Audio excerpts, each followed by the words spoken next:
जहां कंसोलिडेशन है वहीं से बड़ी मूव आने की गुंजाइश रहती है। तो मैं अपनी वॉच लिस्ट में उस स्टॉक को नहीं रखता जिस स्टॉक ने पिछले दिन में एक बड़ी मूव दी है। ट्रेडिंग में स्टॉक सेलेक्ट करना सबसे मुश्किल और इम्पॉर्टेंट पार्ट होता है, और अगर मामला इंट्राडे का हो तो ये मामला और भी टेढ़ी खीर हो जाता है। एक्चुअली इंट्राडे में स्टॉक सेलेक्ट करना इतना मुश्किल इसलिए होता है क्योंकि जिस भी स्टॉक को हमको सेलेक्ट करना है उस स्टॉक में मूवमेंट उसी दिन आनी चाहिए। इन्वेस्टमेंट में ये मूवमेंट 4 दिन बाद भी आए तो चलेगा, लेकिन इंट्राडे के लिए वो मूवमेंट उसी दिन होनी चाहिए।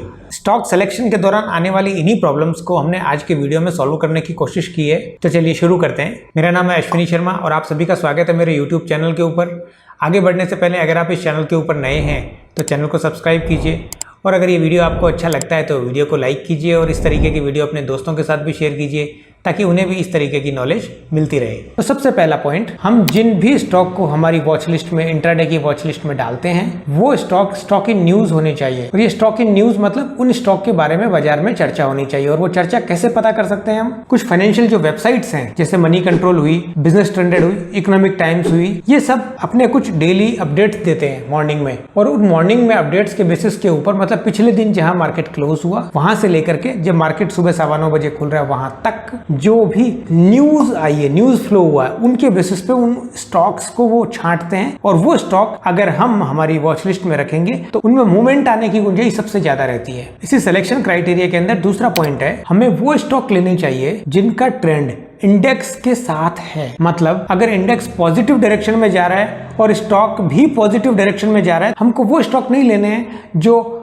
इंडेक्स नीचे जा रहा है और स्टॉक बढ़े जा रहा है, या स्टॉक नीचे जाया जा रहा है और इंडेक्स ऊपर जाया जा रहा है। मतलब हमारे को इंडेक्स के साथ जो स्टॉक मूव कर रहे हैं उन्हीं स्टॉक में रहना है। That's it। क्योंकि वहीं मूव आने की गुंजाइश सबसे ज्यादा रहती है। हो सकता है जो कॉन्ट्रा स्टॉक्स हैं उनमें आपको बहुत बड़ी मूव मिल जाए, लेकिन आपकी ट्रेड के गलत होने की संभावना भी बहुत बढ़ जाती है। इसी सिलेक्शन क्राइटेरिया में तीसरे नंबर का पॉइंट है मूविंग एवरेजेस का पॉजिटिव क्रॉसओवर। अगर हम डेली, आवरली और वीकली में अगर हम स्टॉक्स के पॉजिटिव क्रॉसओवर वाले स्टॉक्स को हमने छांटा तो इसका मतलब है उनका स्टॉक का डायरेक्शन पॉजिटिव है। फॉर एग्जाम्पल, हमने देखा कि इंडेक्स का ट्रेंड पॉजिटिव डायरेक्शन में है, स्टॉक इन न्यूज भी है और उसी स्टॉक में मूविंग एवरेज का पॉजिटिव क्रॉसओवर है। इसका मतलब क्या हुआ? छोटी मूविंग एवरेज बड़ी मूविंग एवरेज को क्रॉस कर रही है, मतलब उस स्टॉक ने हाल ही के दिनों में एक मोमेंटम पकड़ा है। मूविंग एवरेजेस स्टॉक को सेलेक्ट करने के लिए बहुत एक अच्छा क्राइटेरिया भी है।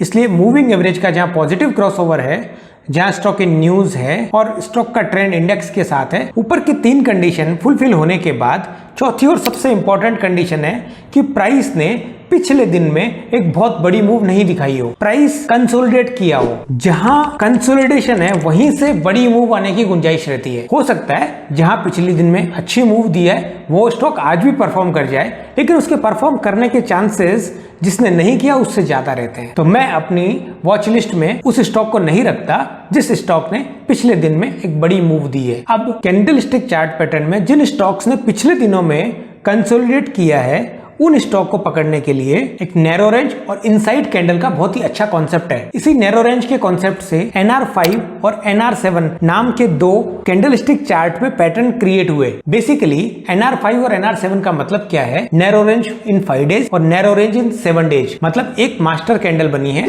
उसके बाद लगातार प्राइस ने अगले 5 दिनों या 7 दिन तक उसी कैंडल के अंदर कंसोलिडेट किया है। ऐसी जगह से प्राइस की एक बड़ी मूव देने की गुंजाइश बहुत ज्यादा हो जाती है। अगर आपने इन्हीं 5 पॉइंट को ध्यान में रखते हुए अपनी इंट्राडे वॉच लिस्ट अगर क्रिएट करी है तो उस वॉच लिस्ट के बेसिस पे आपने जो स्टॉक सेलेक्ट किए हैं उनमें एक अच्छा मोमेंटम आने की प्रोबेबिलिटी बहुत ज्यादा रहती है। मैंने अपनी तरफ से पूरी कोशिश की है कि इन्हीं 5 पॉइंट को मैंने बहुत अच्छे से सिंप्लीफाई तरीके से आपको समझाया है। फिर भी अगर आपका कोई सवाल रह जाता है तो आप हमें कमेंट्स में पूछ सकते हैं, मैं उनका जवाब देने की पूरी कोशिश करूंगा। और अगर ये वीडियो आपको अच्छा लगा तो वीडियो को लाइक कीजिए, चैनल में पहली बार आए तो चैनल को सब्सक्राइब कीजिए और इसी तरीके के और भी वीडियो आपको मिलते रहें। आप नोटिफिकेशन के बेल आइकन को दबाना बिल्कुल ना भूलें। Thank you.